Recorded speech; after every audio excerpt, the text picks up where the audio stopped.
boring, it seems bureaucratic, it seems intrusive in our communities. But if you go back and if you look at the data, if you go back and if you read the Constitution in its entirety, looking from Article 1, Section 2, and then go into the 14th Amendment, from where we were counted as 3/5 of a person to coming back to, fair and full representation, it's something that we have to attack in our communities, because the same way that we weren't counted then is the same way that we're not being counted now. Mm-hmm. And this comes back to our political power. So like for North Carolina, we're supposed to get an additional seat in Congress, right? Or redistricting. We have an issue living in gerrymandered districts.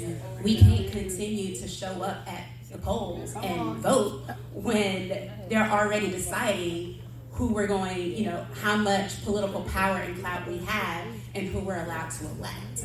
So we really have to attack things democratically from the core, and that's where the census comes in. And so I think just, and also talking about the programs, when we're talking about Medicaid, Medicare, abortion, social welfare programs, living vouchers, child care assistance, SNAP, you name it. If it's a federal program, it's coming from the census.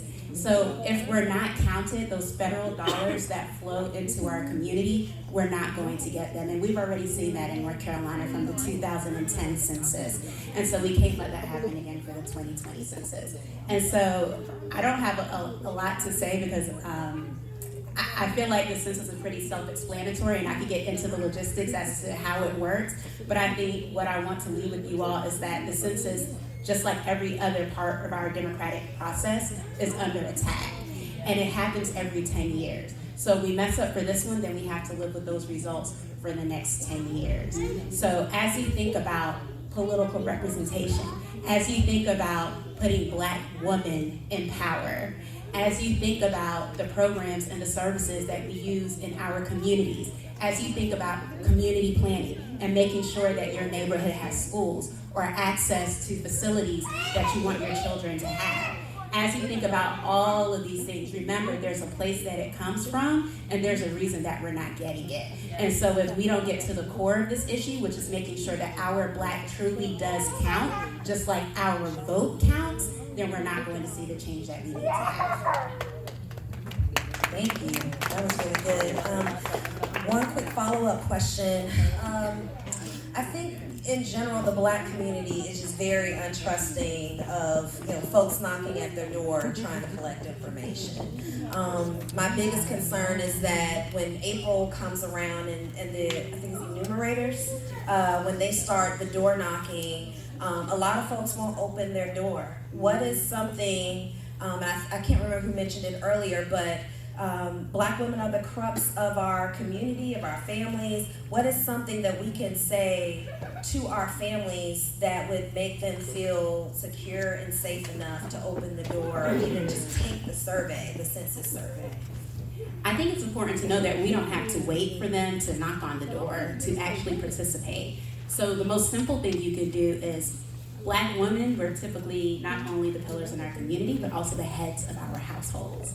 So when the form comes out, right, when the invitation is mailed out in March 23rd or April 1st, whenever you receive it, I would say be proactive and encourage other people to be proactive and participate right away. Get it out of the way. Because if you do that, no one comes knocking on your door, no one is going to ask you questions. Otherwise, they're going to knock regardless.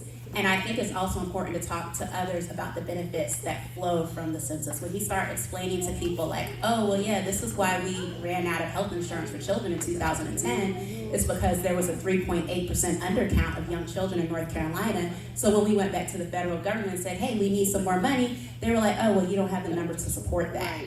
I think when you start to explain to people how this actually affects us day in and day out, even outside of the political power, I think that makes a difference. So the biggest thing is just remember, you don't have to wait for someone to knock on our door. We can be proactive and we can get it done and increase our self-response rates. Thank you. Great. Fiona, please introduce yourself and share what information you have for us today. So I'm Fiona Sugars. I guess in this space I'm wearing all of these hats. I am the State Director of Civic Engagement for North Carolina Legal Conservation Voters Foundation. I am co-founder of Greenleaf Canvassing. I am also the director of Civic East, and I sit on the executive board of the Just Florence Recovery Fund. So within these fields, everything that you've heard these ladies up here speak of is what I do. So I encompass all of these steps, all these things, starting off with the educational piece in the communities where we go around and we educate our communities on the importance of civic engagement and what exactly is civic engagement and what does that mean. And then we tie in the environmental aspect to it as well, because when people think of environmental, they think of water, land, air, but your environment is where you live. Does your child have access to that school that the same school around the block has access to? Does your child come home with or without a book? Do they have iPads? Do you have a sidewalk? Do you have lights? Does your child get off the activity bus in the dark and have to walk home by the trees and hope they don't get hit? These things, we make it relational to people in their daily lives so they can understand it more. And when you make things relational in people's lives, it makes them activate. Because if I'm tired, I'm working 2 jobs, I have to come home, I have to feed my children. Yeah, what you're talking about is important, but what I'm dealing with right now is what I have to deal with right now, and people are prioritizing.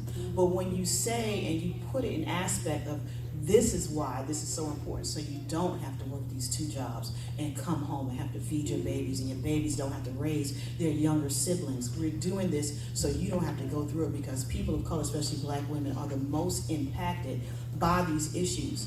And the reason why we are so suppressed in our voice to get out and run and vote and do these things is because that's where all the power lies. And when you have power, you have the ability to make change. So we're in the community driving and striving to build power.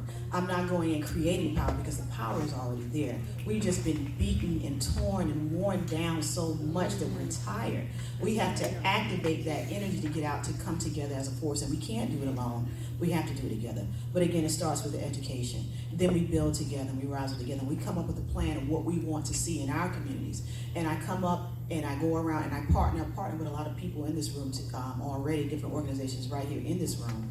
We partner, we come together, we decide how we're going to do this together, and we activate that spark. It's like lighting your power light when the weather starts to turn cold and you need that extra light to stay warm. We like that power light in people, and we go forward. 2016, I ran the largest voter registration, nonprofit voter registration campaign in the country. 2018, we went out there, we did it again. We were going for even more numbers. Unfortunately, Hurricane Florence came and I had to put on a different hat. We worked out, and there's some people in the room that helped out a lot with this. We got out there, we did what we needed to do for our people in Eastern Carolina.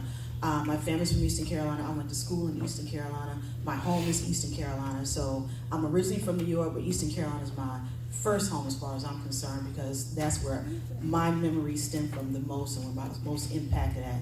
So we got out and did what we had to do. Canvas is still on the ground, still finding those people that's displaced so they can still be able to get out and cast their vote, because we know already what you're trying to do. We're already displaced, so now you're going to say we can't vote in this district. That's all right, because guess what? We can early vote, and we're going to go find you. We're going to get you registered.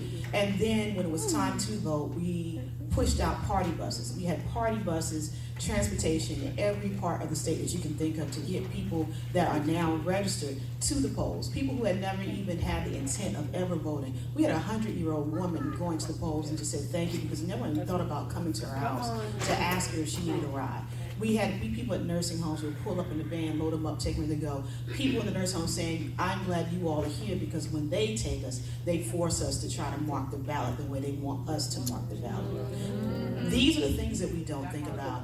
Our millennials, 18-year-olds, oh, we get you registered when you're 16, pre-register you. So yet that registration is sitting waiting for you before your birthday even hits. Now we're coming to look for you, because guess what? You're going to vote for the first time. We're going to document this, and we're going to make this a party, and we're going to make this fun, and we're going to show you what power lies.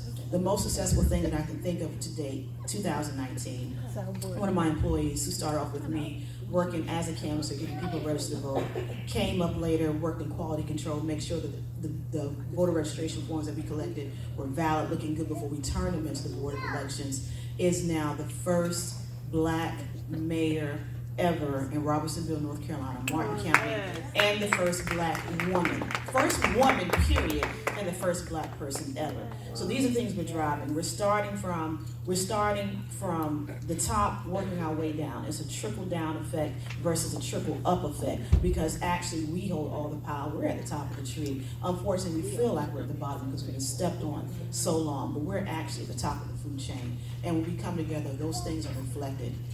One of the main things that I think is extremely important, as you stated, was that census. Working in North Carolina League of Conservation Voters Foundation, I have access to certain funds that we as smaller organizations may not have funding for. There are people out there willing to give money for their cause. And if you're in the right place, you know how to take that money and put it where our cause is most needed. Because what it is, our vote is what they need to get their agenda driven. Well, Dawn, as you stated, it's like you put that mask on, but you're actually using that mask for your personal agenda. Well, we do the same thing with that funding. Thank you. Thank you for your money. Now I'm going to employ about 80 people this year, and we're going to get our people into systems where they can run it, and we're going to register to vote, and we're going to go vote, but we're going to vote for the people that's going to make a difference in our communities, and that's another thing that we do. We do census work also. Greenleaf Canvassing is the only black canvassing company in the United States, and me and my partner founded this company this year.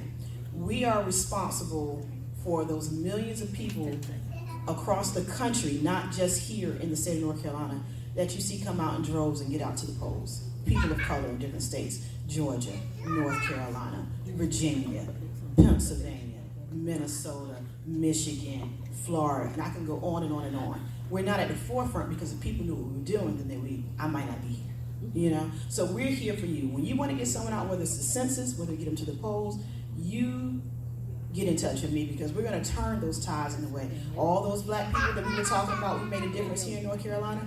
Ask them who had the party buses at the polls. Ask them who turned up to their neighborhoods. Ask them who fed them. Ask them who gave them breakfast. Ask them who gave them dinner. They're going to tell you it was those people in those shirts, is what they're going to tell you. And that's who we are. We do it because these are our people, and we have to do it. Short example, just going to give you a couple snippets of a couple of videos we documented in the hurricane 2018, still getting people out to the polls, small town communities, driving, turning change. Just to give you an example, a little testimony on how we get out there and do it, for encouragement to take back. But remember, we have to always make this relational versus transactional. So when you want to tell someone the reason why they should be voting, make sure it's a relational situation, because we have transactional situations going on all day long. I'm tired.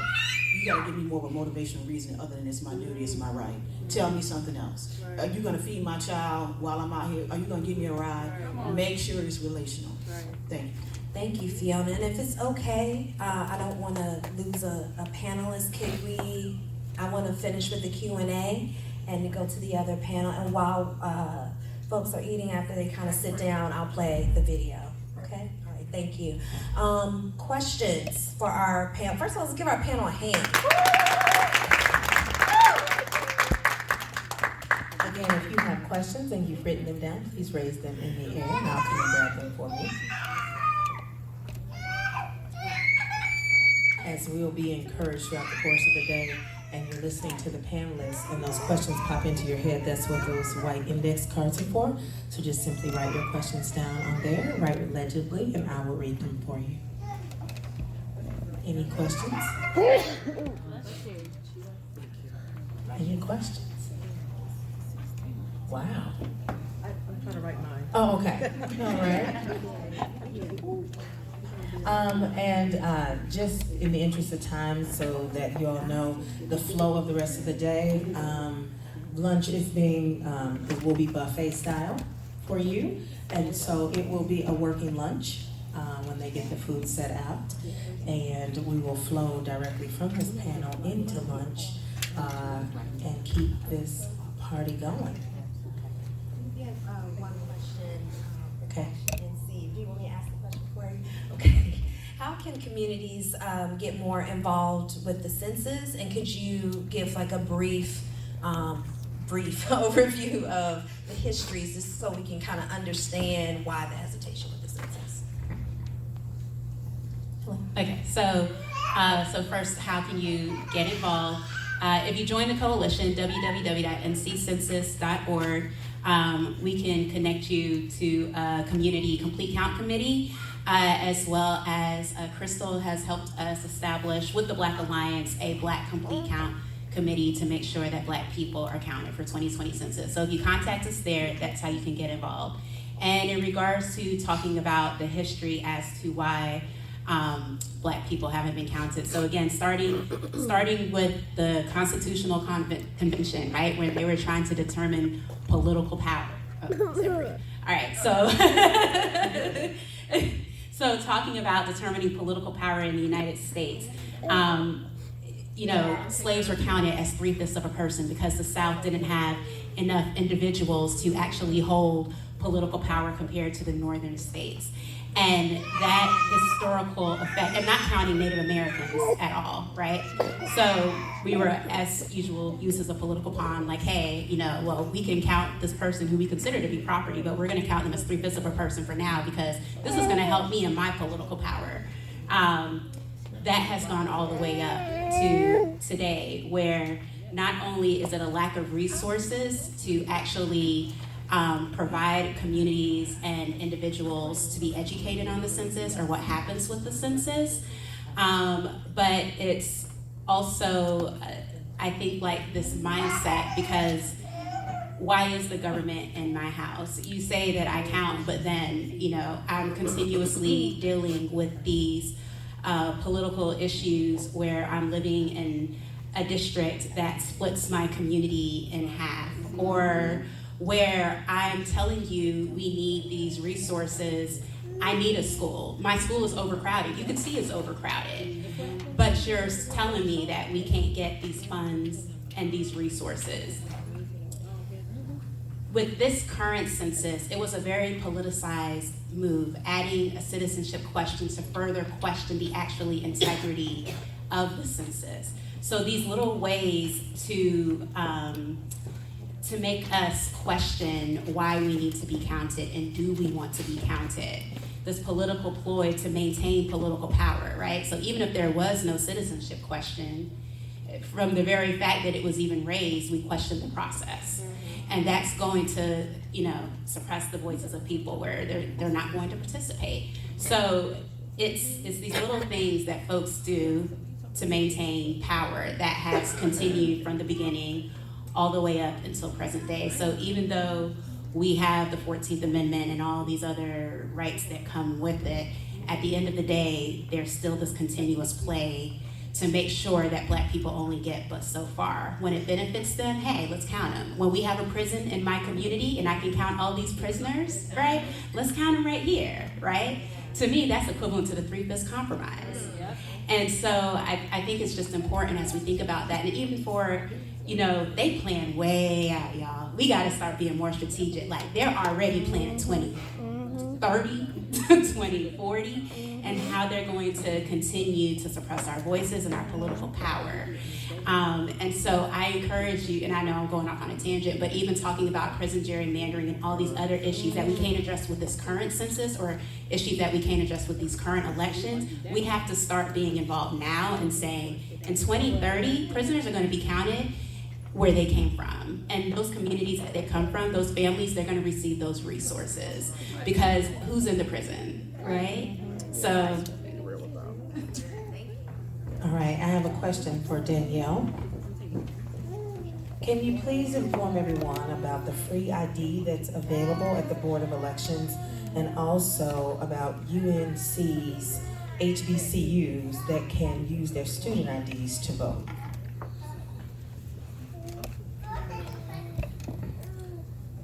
Okay, as far as the first piece, which is the voter ID, that is really is actually simple. To go to the Board of Elections and have them snap your picture and create get your ID. It's not very complicated.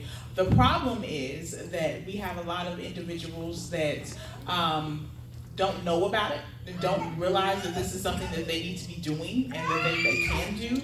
They also don't realize that your ID, these are little tricks that we've been talking about in the community, that your ID, I have a different hairstyle from last Tuesday. Right. So if I'm walking into the Board of Elections, if I'm walking in there to vote, somebody can literally say to me, that's not you.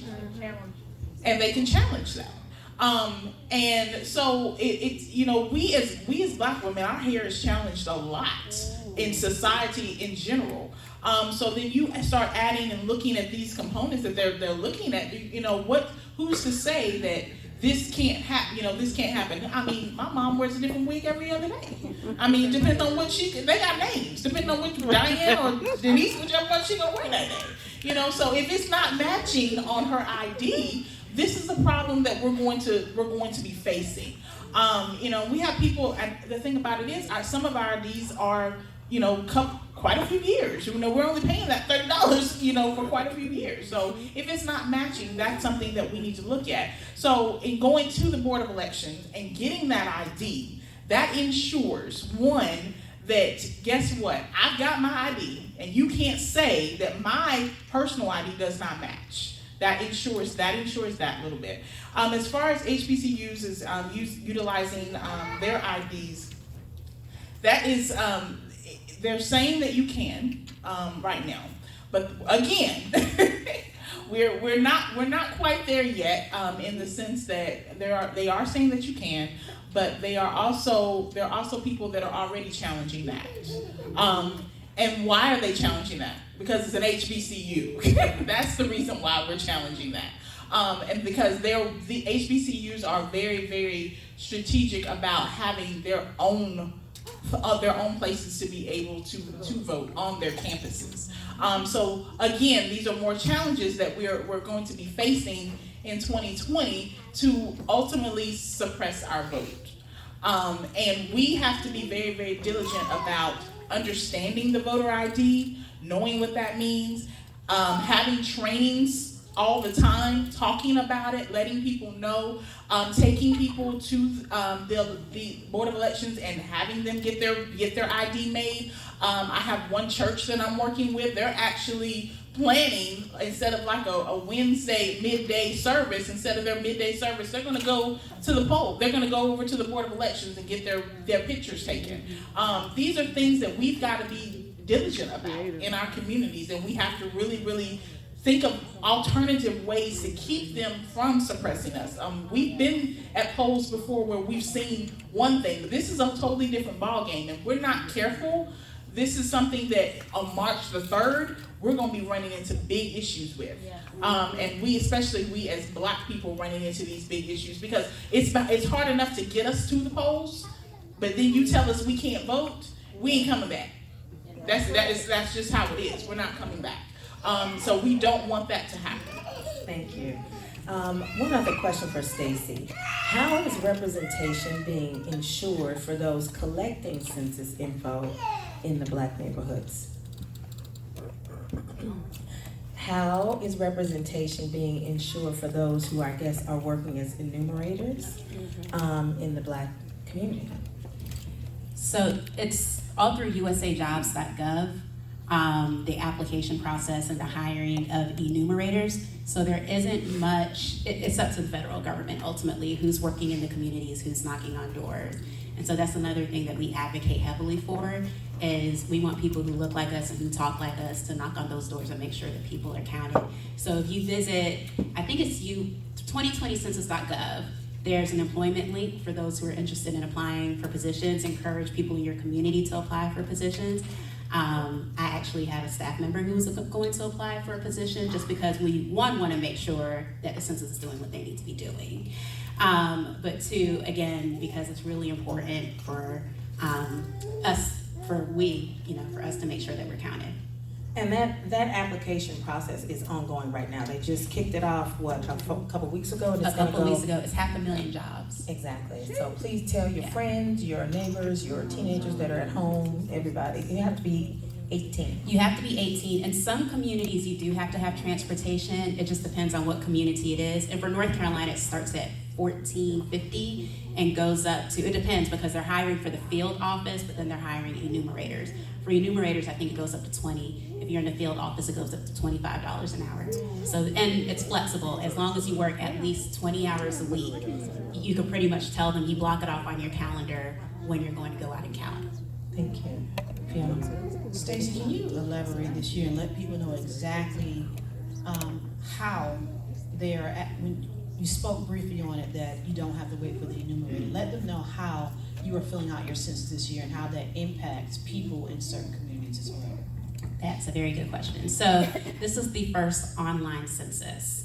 And there are so many issues and problems with this that we can't get completely into.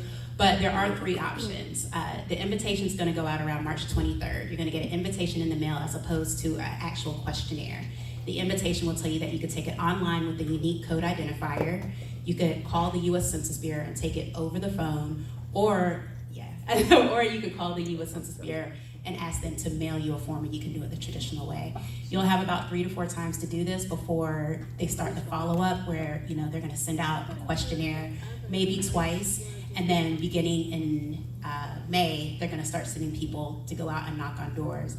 This is really important, especially for our rural communities where there may not be internet access, and not just our rural communities, but I always tell folks, just because there's internet access, that doesn't mean that folks have the internet, right? Or even if they have a cell phone, they may not have all this extra data to go online and to take the census. So it's really important that we educate and inform folks on how to take the census, as well as we make sure that there are resources available for those who maybe want to participate online, but they don't have the resources to do it. Thank you. And just so people know, there are organizations hosting census workshops where you can come in and get people who don't have access, and you can come in and get you can do your census online and do census workshops. A lot of them are being done on Saturdays, certain evenings. We're doing them in Eastern Carolina, and if we ever do them in the evening, we always provide food, we always provide childcare. So that information will be out as well, but let people know, especially for the elderly and those that don't have access to internet, there are census workshops to get these done, but they cannot do them without that Unique code identifier, that's right. Thank you all so very much. That was so important as a follow-up question. And each and every one of you in this room will actually serve as census ambassadors, because it is up to us to get the word out to really push the census this year, because we do not want to be undercounted in this year's census. This is too important. It's a lot riding on it. And again, once again, it's always going to fall on the Black woman, but we're used to handling that pressure, right? So let's get the word out and push it out to our communities. Y'all, let's give it up for our panel. As they transition back to their seats, we're going to invite the next panel to come up, and as they are doing so, I'm going to have Crystal answer this very last question. And it states, when was the Black Women's Circle, or Black Women's Roundtable, created? Make it the